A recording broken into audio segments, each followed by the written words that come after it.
I wanted to have a little chat today about feeling your feelings because I feel like we don't talk about it enough, or maybe it's just I feel like I don't see it around me enough in the media. It's definitely a taboo subject, and I think that is in part because we feel, or at least I feel, that it's something that we should know how to do already. Like, part of me thinks, did I miss something? Like, did I miss the training day or something? And it's such a big part of being human and of our day-to-day lives that I think that being empowered to feel your feelings is really important and something that I'm very passionate about. And so in this video, I just wanted to open up the conversation a bit, at least in my own channel, and maybe even in my own life, about what it means to feel your feelings and how to deal with your emotions and your emotional world. So a little bit of context. I only found out 5 years ago when I started therapy that I actually had feelings, and it's okay to feel them, and it doesn't have to be a scary and lonely experience. And since then, it's been a rough journey, I have to say. There's been ups and downs, and many a rabbit hole that I've fallen down on the internet learning new things. I definitely don't know everything. I feel like I don't know what I'm doing half the time, for sure. But I read this quote in what I talk about when I talk about running, which I just finished recently. It's a really good book by Murakami, and he says on page 133, I have a look deep inside myself, trying to detect something that might be there. But just as our consciousness is a maze, so too is our body. Everywhere you turn, there's a darkness and a blind spot. Everywhere you find silent hints. Everywhere a surprise is waiting for you. And I found this really validating, and it really stuck with me, that passage, because it just goes to show that really there's no definitive answer out there about what is going on in our internal world. And we don't know all the answers, like science doesn't know all the answers. So today I wanted to share the 14 things that I think I've learned so far, or that I know so far, about feeling your feelings. And I've broken it down into these 14 things, but if something doesn't really resonate with you, or you want to just skip around a bit, I'll leave obviously the timestamps in the description. Again, this is simply my own personal experience, so you can take what resonates and leave the rest. But I really hope that someone finds some value in this and that it helps someone out there feel like they're not alone. If you want to add your own thoughts or anything that you think I've missed out from this list in the comments, I would be very grateful, and I would love that, and it would help me achieve my aim of, like I said, opening up the conversation a little bit and sharing our experiences. So just a disclaimer, I am not a medical professional, so if you are struggling, please seek help. Yeah, this is not medical advice, but if you take one thing away from this video, it would be, please be kind to yourself. So without further ado, I'm gonna light a candle and we can begin. This is the one that I have today. And it has like a stick wick, not like a wick. Anyway, it smells very nice. So the first thing that I have learned about feeling your feelings and about your emotions is that they can make you feel like a big pile of poo. They can be debilitating. They can make you feel like you don't want to get out of bed and you don't want to face the day, that you can't look people in the eye, that you're completely not like yourself, that you feel really uncomfortable in your own skin. They can make you feel hopeless, like you'll never get better, like this is it, this is the end. They can make you feel like screaming, like crawling into a hole, and they can make you do and say things that you don't mean. And I'm saying all this because I'm trying to say that it's okay. And yeah, it might not ever be easy, especially feeling things for the first time. It can be really terrifying, and it's hard. It's hard. That's the first thing that I've learned. The second thing that I've learned and that I know about feeling your feelings is that there is no shame in having big feelings. There's no shame in being a sensitive person. There's no shame in not understanding your feelings, in not being able to identify what you're feeling, in having persistent feelings that you can't seem to shake, or in having feelings that don't fit in a box or under a certain name or category. Nothing you can feel is wrong. And I remember seeing that on Hitomi's Instagram story once and screenshotting it. And I found the screenshot, and it's from I think the summer of 2021. And I remember thinking, yeah, that's so real. But it's true. We are organic beings. We're not like a machine that could have been wired incorrectly. Nothing you can feel is wrong. Nothing in your body is wrong or needs fixing. So that's thing number 2 that I've learned. The third thing that I've learned, or that I know about feeling your feelings, is that your feelings, or my feelings at least, I feel like I can categorize into 2 kinds of feeling. The first is those really big, hot, all-consuming feelings that seem to come in response to a specific trigger.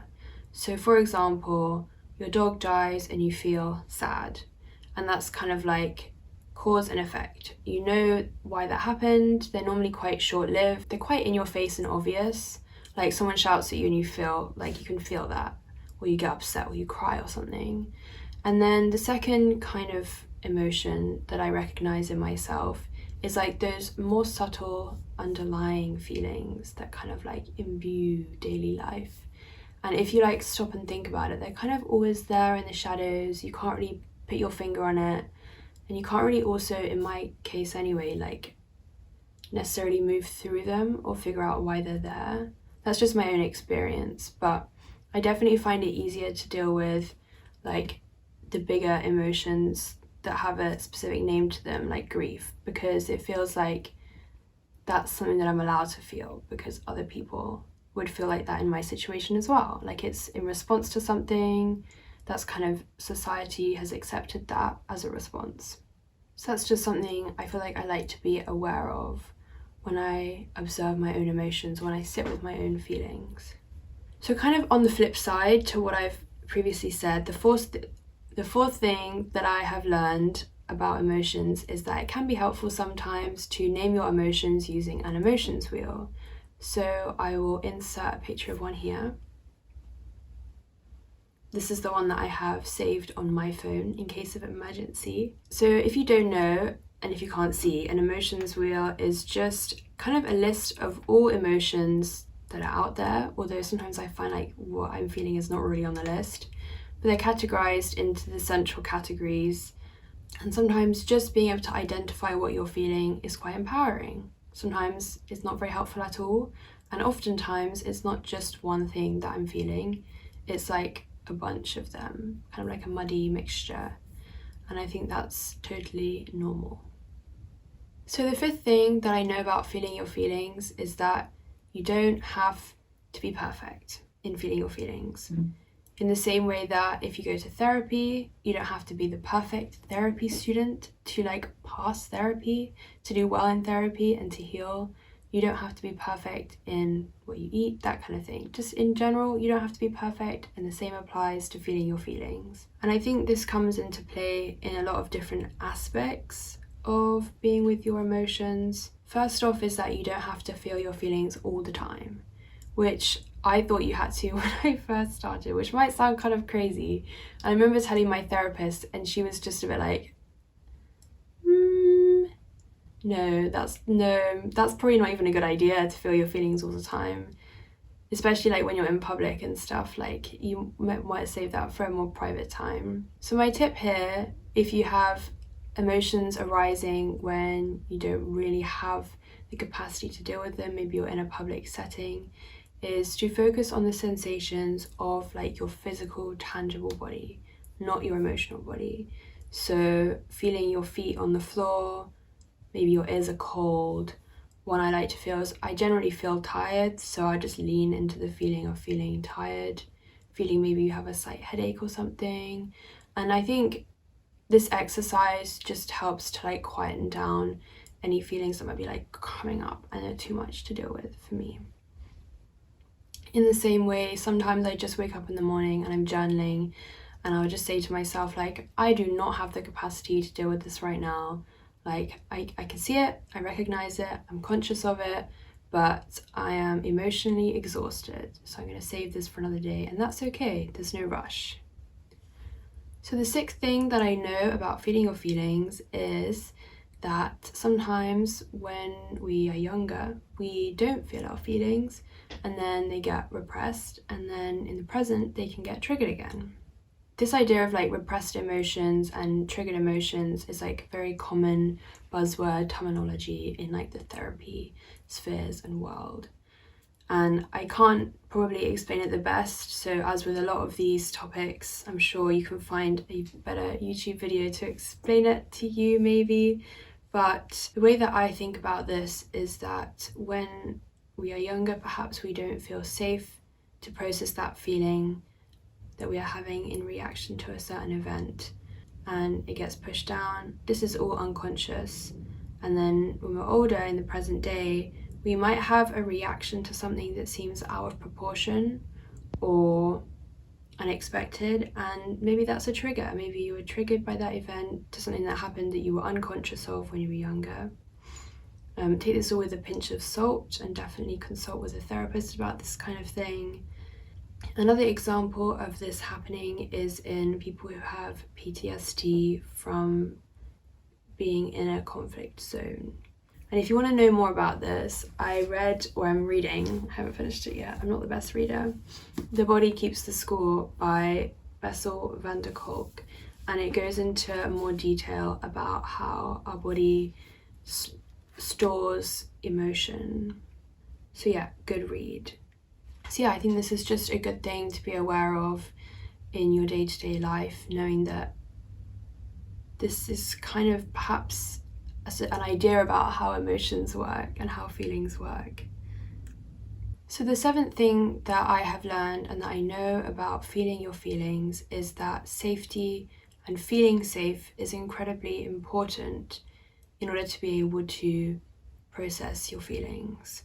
And this one's quite tricky, not only to talk about, but also to implement in your own practice and life.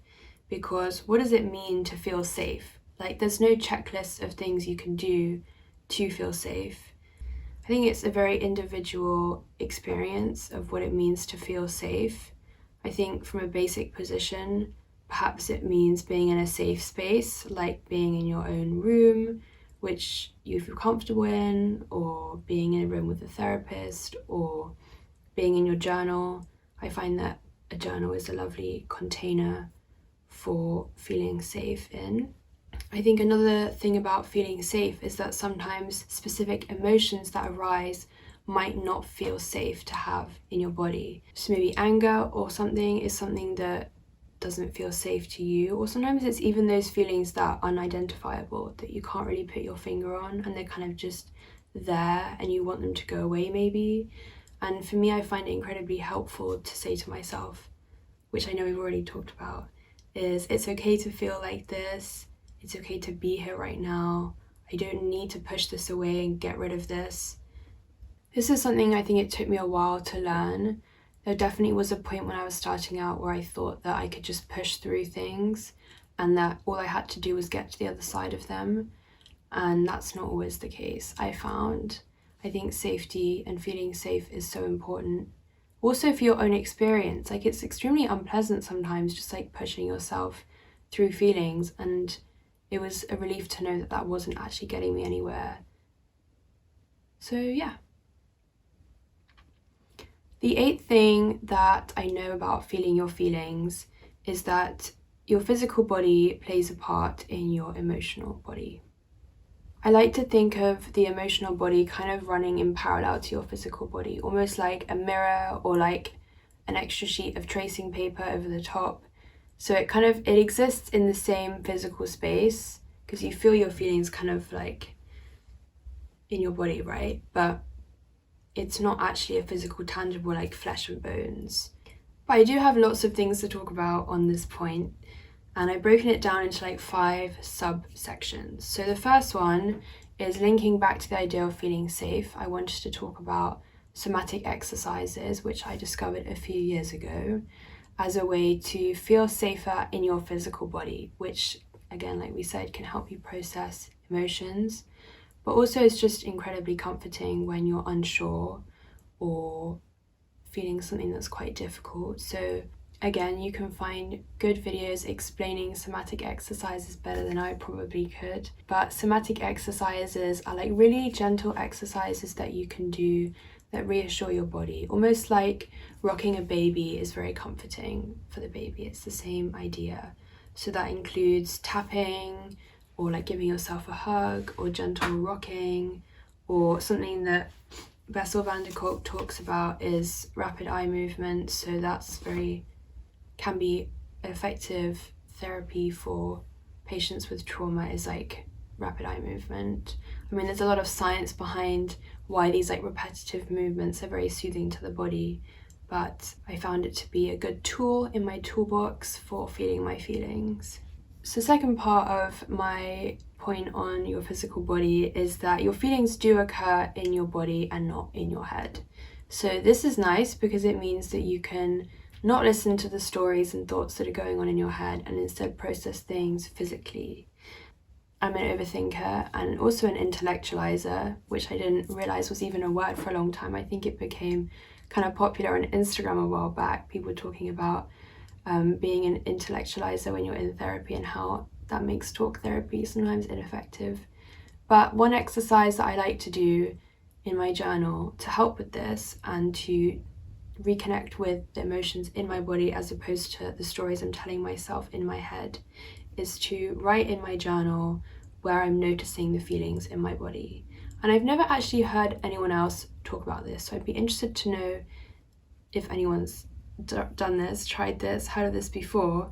But I literally would just write like throat, chest, gut, whatever, legs, I don't know. I mean, I don't really feel emotions in my legs that often. It's normally in my chest or in my throat or in my stomach is where I notice them the most. But for me, this just really helps to get out of my head, because you can't really tell yourself stories or think very much when you're concentrating on writing things down, and therefore helps me get into my body more and feel safer as well. So leading on from that, my third sub point is that different belief systems believe different things about the relationship between the physical body and the emotional body.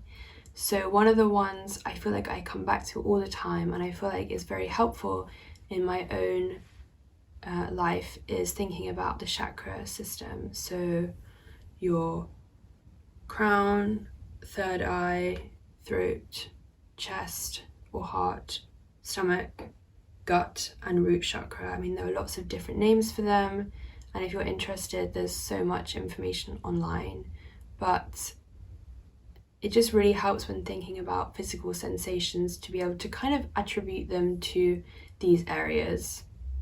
My next sub point about this is that you can connect to your emotions through your physical body and through movement.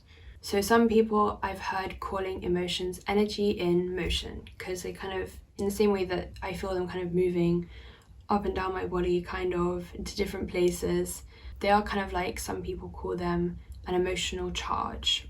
Some people advocate for dancing to let your feelings out, or doing like kind of cathartic movements to move the emotions through your body. I find this can be very helpful, also sometimes not what I'm feeling, so it's definitely a case-by-case scenario of what feels good and what doesn't. Also just bringing awareness to certain areas, like lots of people talk about having emotions in your hips and doing like hip opening exercises to release emotions from there. Also like opening your chest, you do a lot of that in yoga to bring awareness into your chest. I also heard once that the reason that some people have rounded shoulders is because they're actually protecting their heart space, and so opening that up might also perhaps release some emotions or allow you to be better connected to the emotions in your heart. I do find also that exercise and walking brings up feelings in me that I wasn't aware of, which I don't know, lots of people I think advise walking as like a de-stressing activity, no, not just de-stressing, a de-stressing, an unwinding, a relaxing activity. But I actually find walking can be really stressful because I think a lot and like get in my own head a lot, and also then like feelings start to come up and I'm like in the middle of a park and there are people. So I don't know if anyone else feels like that. So my final point on the connection between the physical body and the emotional body that I have learned is that some people believe that physical ailments have psychological roots or are signs of specific emotional baggage. There's this book that I bought when I first started therapy called Messages from the Body, Their Psychological Meaning. So that was like, it's literally just a list of all areas in your body that you might have pain and then what that means emotionally. For example, it says that if you have tension in your jaw or pain in your jaw, which I do, then it's a sign of resentment and frustration. So it's interesting. Sometimes I do find though that makes me think about my feelings more than feeling them, but nevertheless, a good tool to have. So the ninth thing that I've learned about feeling your feelings is that sometimes we don't want to feel our feelings, and so consciously or unconsciously use things to avoid them. And if I've learned anything, is that I've learned not to beat myself up about this because, well, first off, most of the time I find it to be unconscious. But second is that you can't control it, and it's not your fault that you don't know how else to deal with your feelings. But some of the vices that I've heard about are emotional eating, which I used to do a lot. And actually, looking back in my life, I have noticed times where I used emotional eating and numbing out by watching TV and stuff as like major coping strategies in my life, which I think I want to talk more about as well on this channel. But yeah, other vices include smoking, drinking, drugs, sex, porn, watching TV, going on your phone, self-harm, and even sleeping, and also filling your calendar with lots of things and basically avoiding being with yourself. But I kind of like to think of this as like procrastinating your feelings, even though it can be unconscious. It's in the same way that like when you need to do something, you find yourself going on your phone for long periods of time, at least I do. And that's just like, you don't want to do the thing because it's going to be uncomfortable, in the same way that you don't want to feel the feeling because it's going to be uncomfortable. But this can be a good way to realize that you have something that might need addressing, I found. So if I get like a compulsion or a craving to like eat loads of chocolate or watch TV, then I maybe think to myself, like sometimes it's valid, like that's just what I want and that's okay. But then sometimes I just think to myself, is there something else going on here? Maybe, maybe not.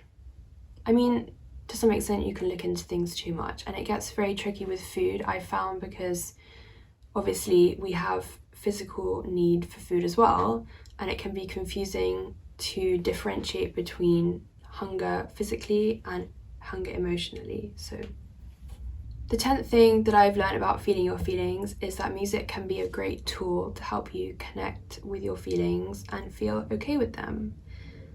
I think that this has to do with the fact that it kind of mirrors and validates how you feel because someone else has gone through it at the same time. Also, music has like quite a nice repetitive, lulling kind of beat sometimes. So there's lots of different reasons that could be the case. And it's definitely a slippery slope as well. If I know I've done this before, like getting into spirals of listening to kind of depressing music, which I don't think is very helpful. But as with all the tools that I've kind of mentioned today, it's definitely a case by case, kind of do what feels right in the moment for that specific occasion. So the 10th thing I've learned about feeling your feelings is that it can be incredibly empowering to feel your feelings. So it's the first positive point today, but having the tools to know how to deal with your feelings can help you feel a lot more resilient to day-to-day life, and can help you feel more at peace and happy and positive about things, which is really cool. And also I found that it helps with moving through limiting beliefs and anxieties or issues with self-confidence, that kind of thing. But knowing how to deal with it means that you can move through it and you don't stay stuck, which is awesome. So the 12th thing I've learned about feeling your feelings is that potentially other people won't understand. I wrote this when I was a bit upset, but I written in my notes, if they didn't help you then, they're not going to now, and maybe they will never understand or see things from your point of view. Yeah, it can be tricky when people don't understand what you're going through, or you feel resentment towards them because you feel like they should be able to help you. Leading on from that, my 13th thing that I've learned about feeling your feelings is to ask for help. Guys, let's do it. No shame, no shade. I've written here, you don't get help unless you ask for it. And it's true. And something else I think about asking for help is that it also is admitting to yourself that you need help. That's a big first step in feeling better and like moving past things. I recently read Cupcake Brown's A Piece of Cake, which I thought was excellent. The storyline basically follows Cupcake as she deals with addiction and how she subsequently turns to God to help her with that. And I'm not saying this from any religious point of view, like regardless if you have a religion, you practice religion or you don't, it doesn't matter. You can call this person, this being, this energy, whatever, the universe, spirit, God, whatever. But in A Piece of Cake, the turning point for Cupcake is when she says out loud, help me God. And sometimes it can be as simple as that. I like to go into some detail though when I'm journaling and say like what specifically I want help with. And like I said previously, I think that just really helps you to be clear in your mind about what areas of life you might need help in and help with. Also, of course, asking for help from real life people. So your friends, your family if you can, therapists, also making use of organizations and structures within the workplace or within school or university. Like you might have a school counselor, a university counseling service. And if they can't help you, they might be able to direct you to someone who can. And if they don't understand what you're going through, they also might be able to direct you to someone who can. So my final thing that I've learned about feeling your feelings is that it's a lifelong journey. I'm just going to say it how it is. I definitely didn't want to hear this when I first started going to therapy. I wanted to think that I could just deal with this here and now and get it over with. I thought it was, again, painful, something I had to like push my way through. And I also thought that my life couldn't continue while I was doing this work. And not even like doing this work. I mean, this definitely depends on like where you are at. If like you're just living a normal life or if you're going through something. But I definitely felt like my life was on pause. I thought I had to figure this out and then I could, focus on my relationships, friendships, that kind of thing, and like follow and do what I really wanted to. But that's not the case. This is a lifelong journey and that doesn't have to suck. Like it gets better, I promise you. And no one really knows the answers and maybe we never will really know the answers. But I think it's coming to terms with the fact that you can't do this in like 1 month, which is definitely something I wish I knew. So on that note, it's also that getting better at feeling your feelings and deepening your relationship with yourself is not a straightforward journey. It's not like a ABC checklist, anything. I mean, that's kind of the theme of this whole video, and everything I have to say and everything that I've learned is that it's not really rational. It kind of makes sense, kind of doesn't make sense. Sometimes you learn things, then you feel like you're learning them again, then you forget them. It's kind of a spiral in some ways, going over things, relearning the same lessons, going into things deeper for a second time. I used to get really frustrated because I would suddenly realize, oh my gosh, blah, blah, blah, blah. And then I would think, bummer, I kind of learned that already. And that sucks because I feel like I'm back to where I started. But I guess that's all part of the journey. At least I hope so. So yeah, you can't really necessarily speed up the process, and it's not always the best idea to go digging and to want to figure everything out as quickly as possible. And finally, don't let it hold you back from doing the things that you love and living your life. So those are the 14 things that I have learned so far, or that I feel like I know so far about feeling my feelings. Like I said, if you have anything to add and to share your own experience, I would love to hear from you in the comments. I think this really matters, and feeling your feelings is like, not feeling your feelings, but having feelings and your emotions is such a foundational part of being a human and being alive, and it affects like every moment of every day. It's just there, it's always there. And I kind of feel like maybe if we opened it up and talked about it a bit more and became comfortable with feeling our feelings, then maybe the world would be a little lighter. So thank you very much for watching. I really hope that you found some value in what I had to share today. I would love to make more videos on this kind of topic in the future. If you have any suggestions, I hope you're having a lovely day and that you're well. If you're struggling, please ask for help and be kind to yourself.